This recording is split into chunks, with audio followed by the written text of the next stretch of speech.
Time to head up to Indianapolis. Our Zack Rickens made the trip there to the Hoosier State. He's alongside Rob Lewis of our media partner, VolQuest.com. They are live again outside Gamebridge Fieldhouse. Good evening, Zack.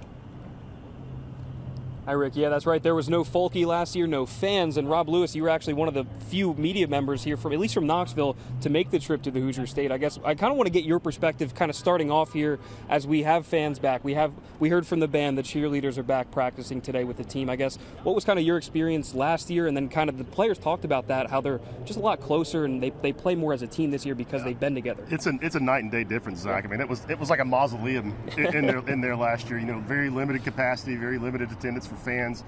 Certainly no, downtown Indy is buzzing tonight.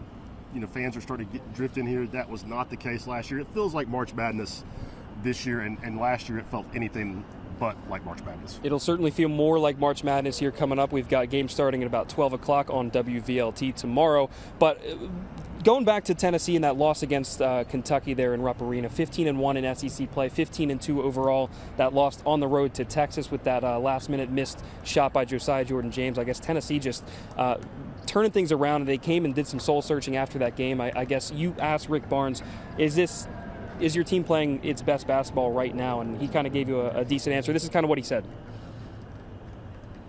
Well, I think any coach would tell you that, we've played good basketball, we wouldn't be where we are right now, but we always talk about we can be better, and there are certain areas of the game that even on the defensive end and offensive end, we think that we can get better, and we need to get better because every team in this tournament has played good basketball, they wouldn't be here, and they're playing at a high level this time of year, and maybe realizing that there's another level that we can get to, and we got to try to get there.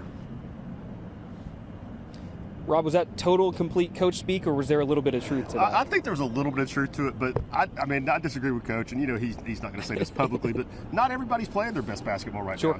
You look at Auburn, what's happened to them since they were ranked number one. They really stumbled down the stretch, didn't win a game in Tampa in the SEC tournament, and I think the point you mentioned, Zach, I agree. The Kentucky game, when Tennessee went up there and got beat by 28, just weren't even competitive in most of the second half of that game. I think that was a turning point for this team.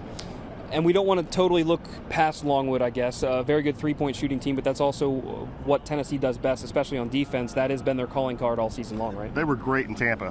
They've been really good all season long. They cranked it up another notch in the SEC tournament. Opponents in those three games shot 25% from behind the arc. Have you started to kind of look into some game film and just kind of break down a possible matchup with Colorado State or Michigan in the second round? I've seen Michigan play quite a bit this year, and I would lump them into one of those teams that is not playing their best basketball. They're 3 games above 500, and just piggyback the reputation of the Big Ten to get in. Have seen Colorado State play a little. I'm not going to pretend to be an expert, but the Mountain West, really tough league this year. They're a veteran team. Play well together. That would be a tough matchup for Tennessee. Tennessee will obviously be favored.